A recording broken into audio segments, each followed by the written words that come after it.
Only Voldi has game so intensely strong that he can actually cause an earthquake just by flirting with you. Although in fairness, that was mostly because of Sasha, but still, the point stands. Anyway, hello everybody, welcome back to our weekly Misfit of Demon King Academy discussion video. Today we're here to talk all about episode 9, The Mystery of the Hero Academy. But before we get into it, quick reminder, if you haven't done so yet, hit that dang sub button. I will wait. No, I won't. Let's start the video. Okay, so this week we actually get introduced to three new characters, and I'm going to be starting with their character design time, color time, whatever we're calling this segment. I'm going to start with them. Then we got a whole bunch of other stuff we got to talk about. We got to talk about Voldi missing his boy, Canon. We got to talk about the whole mystery surrounding Canon. Then we got to talk a little bit about Sasha and Voldi, and then some just additional notes, some stuff that I felt was worth mentioning. My God, there is a lot to get into this week. And we are going to start by talking about our girl, Eleanor Bianca, who I already like. I already like her. Her design is just, it's very simple, but it's totally playing to my aesthetic. I really dig the character design given to Eleanor. Eleanor Bianca. This girl has two first names as a full name. Now, across the board, the uniforms for the Hero Academy seemingly are red and gold. I say seemingly because we've only seen 3 members of the Academy, and in fairness, we weren't supposed to be here this soon, but, you know, we hang out with Voldi, who can teleport places. This dude be using instant transmission like his name is Son Goku. So, you know, we only see 3 members of the Hero Academy as of this moment in time. So, yeah, their uniforms being red and gold, that's basically across the board, seemingly, the characters will have red and gold uniforms. Now, if we're talking specifically about what those uniforms' colors represent in regards to the Hero Academy, it's super simple, honestly. Gold is, you know, first place. Gold is a color held in high esteem. Everybody likes gold, and red is typically associated with courage and ferocity. So, of course, the heroes would be donned in red and gold. It's kind of just the perfect color scheme for a hero, an individual with great courage and of high status, like a hero who rises above and gets to the top, you know, first place, like that whole gold type mentality, paired with the ferocity, the fiery nature of red. It makes their uniforms look honestly really sick. Red and gold just look very good together. Now, the interesting thing about the Hero Academy uniforms is seemingly that some of them are sort of personalized. As an example, Eleanor's has a bit more white added in. There's a bit more white around the middle of the uniform, like around her chest. There's a bit more of a splash of white. Now, we also have like some white ribbons in her hair, like lower down to like where her waist is. There's like these like little bow tie ribbon things in her hair. They are also white. Now, my best guess as to why there's like splashes of white in her character, there's splashes of white in the other uniforms as well, but it's sort of, it's more so prevalent in Eleanor's design. So I have to assume that that is sort of a nod to the purity of the character, white being a typically pure, like associated with purity and innocence. I think that maybe that's meant to indicate a sort of sort of like openness to the character, like she's innocent, pure, you can trust her, that kind of thing.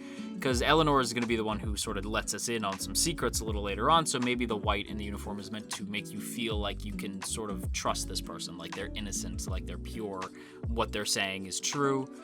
Even their sort of cheery, bouncy demeanor, when you see her, she sort of like has her hands on her hips, but not in like an angry way, sort of a like, oh, hi, how's it going? Like she has sort of a bouncy demeanor to her character, and that sort of comes through in the way that she holds herself. So not only just like what the character's wearing, but also just the general body language of the character. You can tell there's this sort of like genuine like pureness to this character, like a pure-hearted, kind of bubbly type of character, and I kind of dig that. As for her eyes, now the eyes being the window to the soul, we always got to look at the eye color, and the eye color for Eleanor is purple, because oh my God, Demon King Academy loves the color purple. I swear, I feel like we talk about purple every week with this show. But yes, Eleanor's eyes are purple. Now, as we have well established in these videos, purple is typically associated with royalty. Is Eleanor royalty? I doubt it. Another trait of the color purple that we have established in these videos is that there is this sort of air of mystery to the color purple. So I think the particular shade of purple used in Eleanor's eyes is not meant to represent royalty as much as it could be meant to represent mystery, as the character is basically the first piece of the puzzle that Voldi's gonna need to figure out what's going on with canon. Moving right along, we gotta talk about the next character on our list, and honestly, this is a character I can kinda see me growing to like, specifically because this design works for me. This being Ledriano Canon Azachen. Oh, that's a name. Let's try that again. His name is Ledriano Canon Azachen. Ledriano Canon Azachen. It's a cool name. It's a bit wordy, but you know, I am but a fool when it comes to pronunciation, so hopefully I got that relatively close. Now, when it comes to the uniform, again, red and gold. This is pretty much a straight-up pattern across all the uniforms. That is like the thing that brings them all together, the tie that binds. However, as I said, there is a sort of personalization that goes across each of the characters' uniforms. Eleanor has a splash more white. Ledriano's is basically, well, basic. His is just sort of what I assume the uniform is meant to look like typically. And then you have another character who we'll get into a bit, Lau's. His is a little bit different. But Ledriano's, who, God, I'm not even going to give that man a nickname. Ledriano's just a cool-ass name. Ledriano's outfit is just sort of like prim, proper, very basic, but you might think that's a negative. It's actually not. The fact that the character's outfit feels much more sort of like military-esque, right? It is very much like put like every piece of the uniform is exactly where it probably should be. Like, it feels more like prim and proper than the other characters and how they wear their uniform. It's a lot more more militaristic, a lot more clean cut. You could just sort of get that vibe from him. Pair that with the whole hand on the hip thing, and this is very different to the way Eleanor holds herself. Eleanor's hands are on her hips, but more in sort of a like, hey, how's it going? Like, sort of like bouncy, fun type of way. Whereas Ledriano's, he has one hand on his hip, and it's not like in a like, oh, hi, how's it going? Like, what's going on with you? It's not that kind of thing. It's not a fun, playful type of thing. It's more of a, like, sort of looking down on you, like more agitated type of way. And in the other hand, what is this man holding? A book. Of course he is. This dude is studious as they come. In fact, he's even rocking the glasses. So the fact that he has the hand on the hip in sort of a condescending glance, as well as holding a book in the other hand, rocking the glasses, and the hairstyle, just the way the general demeanor of the character, even the way he speaks, you can very clearly tell that this dude is studious. He's by the book, quite literally, and he probably is very intelligent. I know that that's a bit of a stereotype with the whole glasses thing. If you have glasses, people automatically assume you're smart. That's just blatantly not true, because I have glasses and I am an idiot. But that is a trope when it comes to character designs, so I do think Ledriano is probably going to be the Megane type, and I'm kind of into the Megane type. So again, this character very much works for me. Also, the eyes, they're sort of this like slate gray. Slate is interesting, right? Because slate sort of like, as a color, there's like this faint hint of blue, right? It's mostly gray, but there's like this faint hint of like some sort of blue, right, to it. And I almost wonder if like that's the idea, is that there's like this hint of sadness to the character, like that, a hint of sadness in his eyes, being gray, or well, slate gray, right? There's that hint of blue. That one I think I'll leave up to you guys. I do wonder if maybe there's a little bit more going on under the surface of Ledriano, or if I just kind of want there to be more to his character because I like his design. Ledriano. It's a fun name. And the last of the new characters that we gotta give a design time to is the second of the canon resurrections. There is actually 4 canon reincarnations. We'll get into that in a bit. But the second that we get to meet is Lau's canon Jilfor.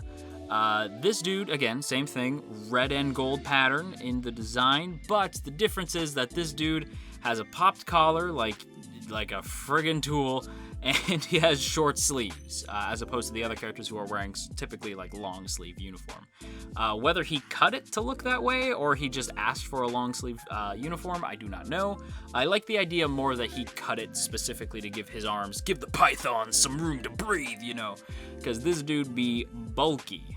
This man has a much bigger frame than the other two hero characters that we have met so far. Well, I say the other two hero characters that we've met, you know, I'm not counting canon in that. I just mean like the other two Hero Academy characters that we've met so far. And I do like the idea of him cutting it. I think that makes much more sense than him just like getting a short sleeve uniform. It could be that maybe he's in a specific class where they're more grapple types, so he's allowed to have a different uniform. That's just not as fun to me. I like the idea that he cut the uniform to look like that. Gives him a bit more character through the design. Again, like I've told you guys before, analyzing a character's design might actually give you a little bit more info about the character, and the idea of Lao's like purposely cutting the uniform to give the old pythons, give him some air, that's really funny to me. It makes him more of like a lovable kind of big dork type character, and I'm kind of into it. As for his character design in terms of color, oh my god, this dude is just all sorts of red. He's got his red in the eyes, light and dark shades of burgundy in the hair, and like counting the uniform, like this dude is red, like fiery, very aggressive type of character, like fiery, courageous, maybe a bit bullheaded, like maybe a bit obnoxious to an extent, but that much red, like that's kind of the vibe you're supposed to get when a character is that red. Like yeah, like that much of a splash of red definitely indicates a sort of cocky, obnoxious type character. And yeah, you definitely get that in how he portrays himself. We also get to see a sort of scar that goes across the right side of his face. Like across his cheek, there's this sort of slash type of scar. Maybe he was cut by a sword.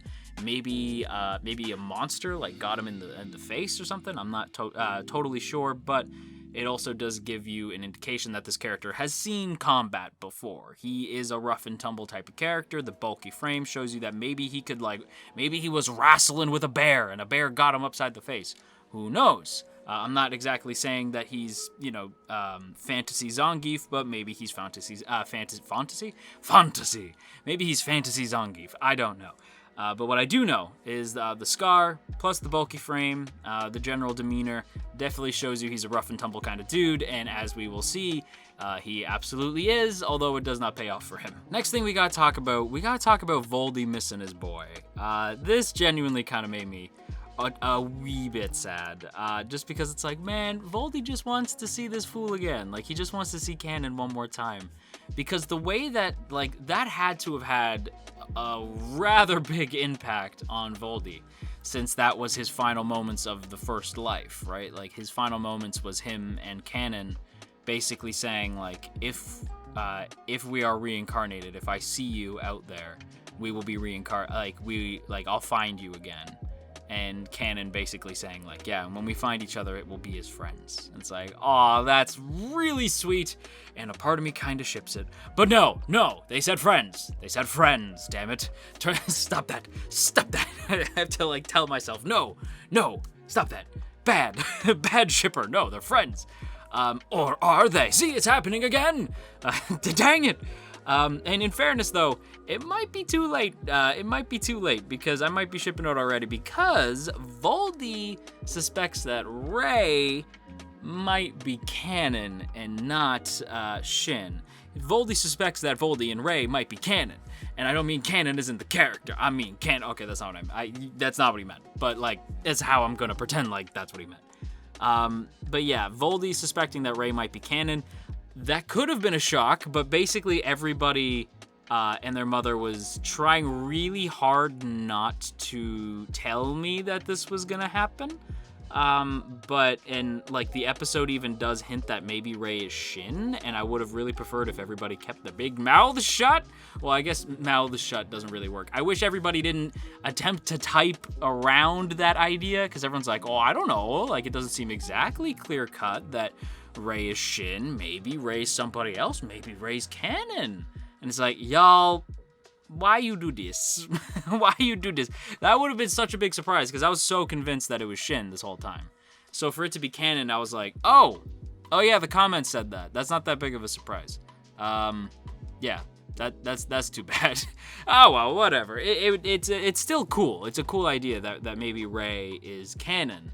He could still be Shin, but the way that it's set up in this episode, no. I think Rey is at this point. I feel like Rey is probably canon. Which again, I don't ship Voldi in canon, but I do ship Voldi and Rey. And they're the same guy. So, yeah. I mean, they're not the same guy, but it's the same source. And that is a bit romantic when you think about it. But, like, yeah, I don't know. I'm not necessarily... I don't know. Chat. Chat. I've been on Twitch too much. Twitch.tv/JoJo Talks too much, by the way. Comments. What do you guys think? Is my ship inside going chaotic again? I don't know. Let me know. I don't know if I ship her or if it's a bro TP. I don't know. Why am I talking about this? Oh yeah, I know why. Because Voldi getting all nostalgic looking at a portrait of Canon at the Hero Academy is just about the sweetest thing I ever done saw.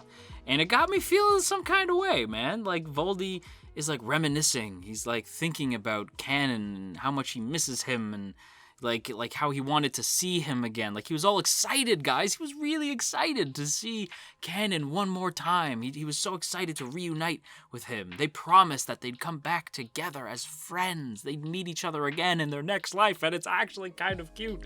But no, Voldi does not see Canon. That is not the way that things go, unfortunately so.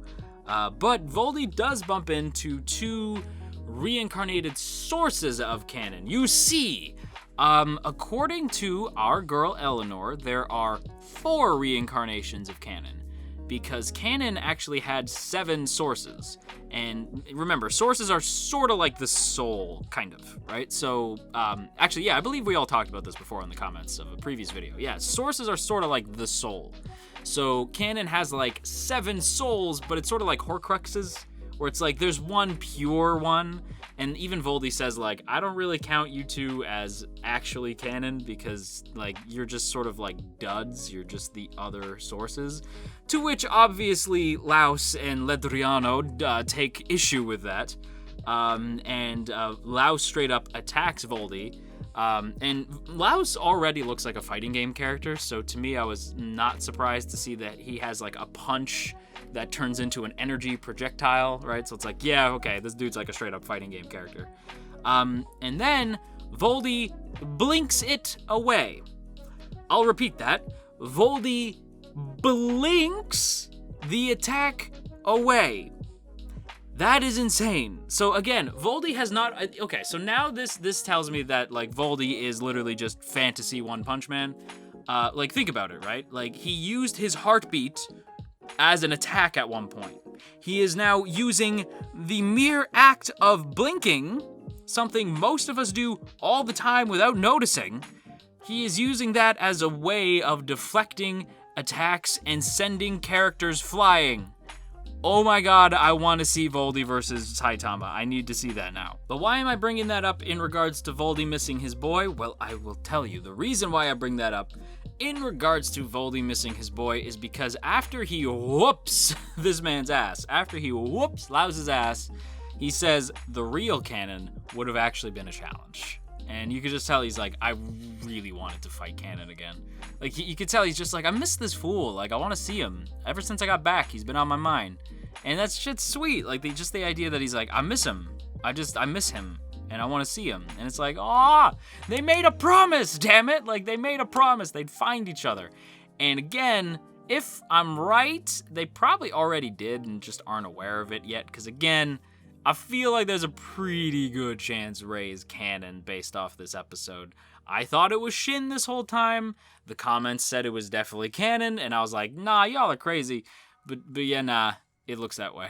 But speaking of canon, though, we should probably talk about the whole mystery surrounding canon, at the very least, kind of quickly, because I don't have I do have a lot to say, but we just don't have too much time left. That being said, we gotta talk about, like, specifically how the episode opens, because I feel like it'll probably help us talk about the mystery itself. Now, when the episode opens, Voldi is approaching Canon at Gairedit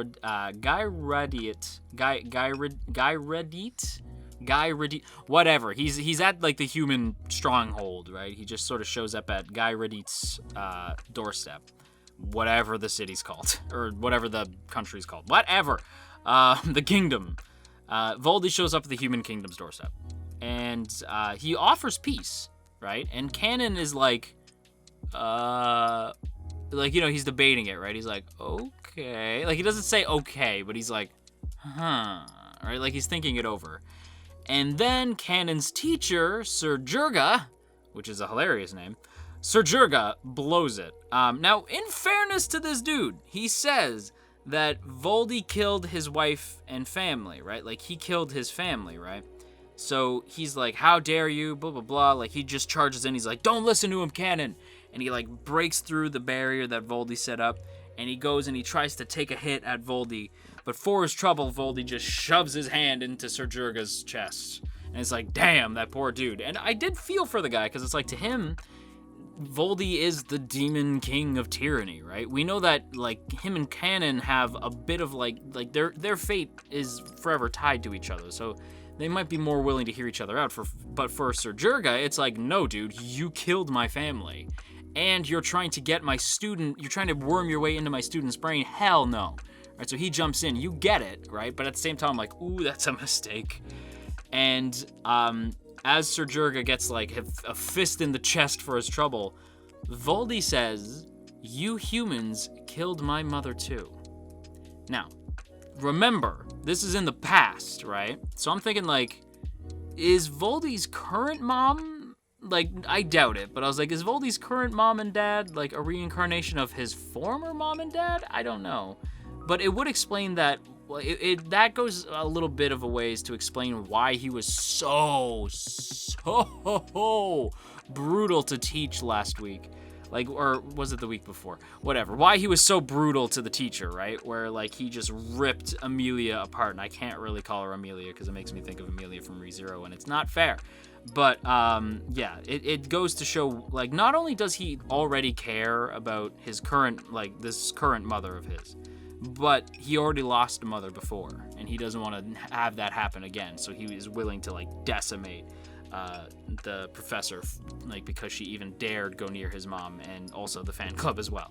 So I do think the mere idea that humans killed my mother too, that line felt very impactful to me. However, as Sir Jurga dies, he does say in his dying breath, like, no matter what it costs me, I will get vengeance on the demon king of tyranny.